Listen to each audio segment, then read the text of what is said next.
president visits stepson in prison. Malawi begins first large-scale malaria vaccination. In Kenya, court holds lifting of GM crops ban. In Ethiopia, hosts internet following. These stories are all just ahead of Spotlight Africa. Just stay with us.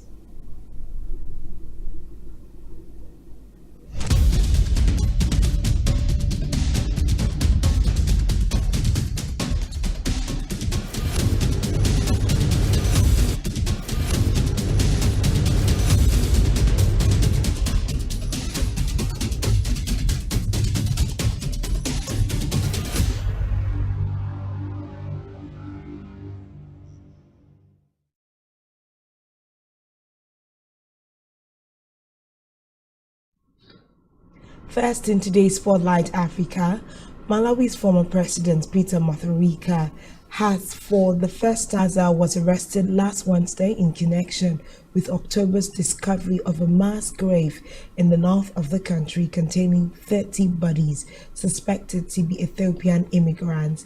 He has been charged with human trafficking and murder. Mafubaza has not commented on the charges. Mutharika did not grant any as part of a political witch hunt against his family and supporters of his Democratic Progressive Party. Meanwhile, several members of his former administration, including ministers and his bodyguard, are also in prison facing corruption after he lost an election to current president Lazarus Chakwera. Meanwhile, Malawi has begun a large-scale infant vaccination campaign against malaria, which is the world's first ever campaign of its. The health authorities are using the only vaccine against the disease to be recommended by the WHO. The RTS vaccine, as it's known, has been through rounds of testing in Malawi, Ghana, and Kenya over the past few years, and 60,000 children per year across the three countries. Meanwhile, early trials show that more than 30% of the 5 to 17-month-olds who received it were protected. This low level of Melinda Gates Foundation, which backed vaccine development, is not directly supporting the rollout as it feels that other tools to fight malaria as well as other vaccines being tested may be a better use of funds. 3 men who allegedly funded separatist fighters in Cameroon. The 3 U.S. citizens of Cameroonian origin were arrested on Monday and appeared in court on charges of conspiracy to provide material support to held a senior position in an organization that supported and directed the Amazonian Restoration Forces. Reports say the funds were raised through online chat applications and payment platforms from individuals located in the US and abroad. They suspended the government's decision to lift a ban on the importation and distribution of genetically modified crops and animal feeds. A fellows lawsuit lodged by a lobby group representing peasant farmers, the Kenyan Peasants League. The group argued on GM crops as the country faced a severe food shortage caused by 4 failed rainy seasons. Lifting the ban meant that Kenyan farmers could openly cultivate GM crops as well as import food and animal feed produced through genetic modification. Still in Kenya, where civil society groups are complaining about a chronic shortage of free condoms across the country. The life-saving products are usually imported and distributed for free, but due to high taxes, suppliers are no longer providing new HIV infections. Kenya needs about 455 million condoms annually, but the government is only able to procure 150 million. Condoms are central to campaigns to prevent HIV. Another brand that the government has been distributing for free has been hard to find in public hospitals across Kenya. Meanwhile, civil society groups have put the blame on the government's high import taxes. an internet blackout of more than a year in the war-devastated region of Tigray. More than 2,500 delegates from all over the world are attending the forum, which is focusing on connecting all people and safeguarding human rights. However, the UN is not uncommon for Ethiopia's authorities to shut down the internet in areas affected by conflict, making it difficult for families to keep in touch. In the past, Ethiopia's Prime Minister Abiy Ahmed defended blackouts, saying internet made to save lives during conflicts. In a separate development, Turkey's Foreign Minister Mevlut Çavuşoğlu has said his country and Egypt may soon restore full diplomatic relations after 9 years of tension. He saw Egypt's President Abdel Fattah al-Sisi came to power in a coup.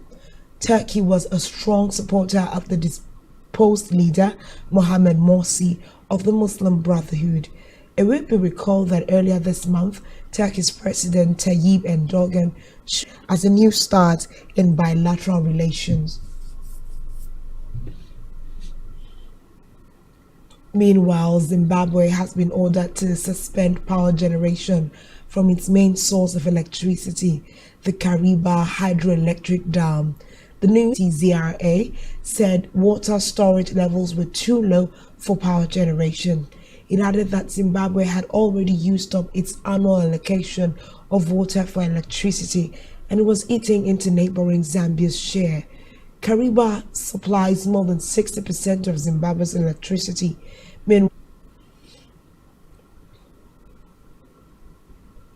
Elsewhere, South Africa has granted permanent residence to Janus Wallus, a far-right gunman who killed anti-apartheid hero Chris Hani in 1993, to allow him serve his parole in the country.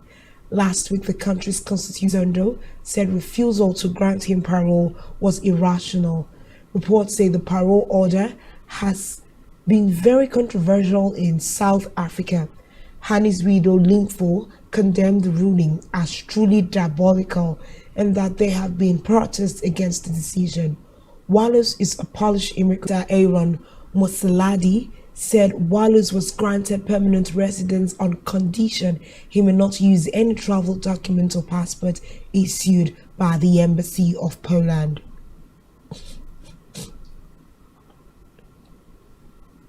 Still in South, including calling for black people rather than pit bulls to be killed and for the uteruses of black women to be removed.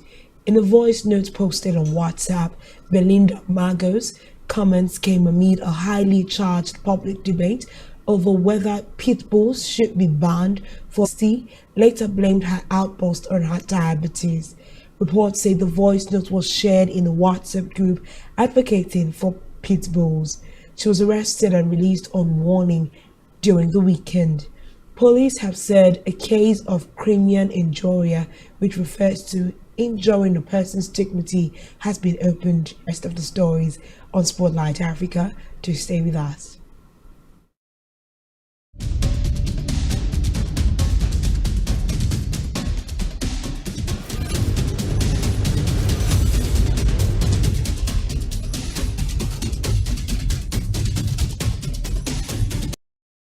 Thanks for staying tuned, and now to the rest of the stories in Spotlight Africa. The government of the Central African Republic says a plane from an unidentified country has bombed a military camp in the town of Bosogwa. There have been separate reports of fighting in the same area and explosives on a base belonging to allies, a term often used to describe Russian mercenaries before heading north. It said there had been material damage but did not mention casualties. The attack hasn't been independently verified.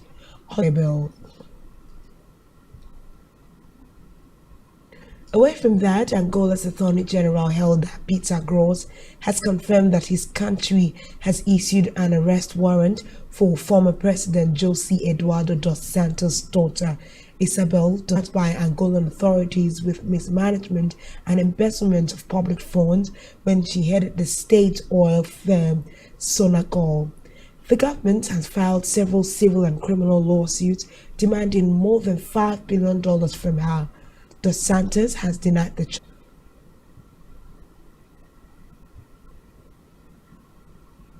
In another development, a UN panel of experts on human rights in South Sudan, it said the government should immediately remove from office and investigate state governors and county commissioners linked to systematic rape.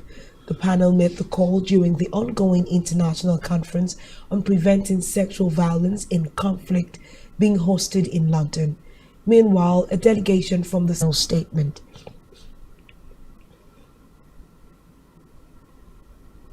Meanwhile, 3 stowaways have been found sitting on the rudder of a ship after it completed an 11-day voyage from Nigeria.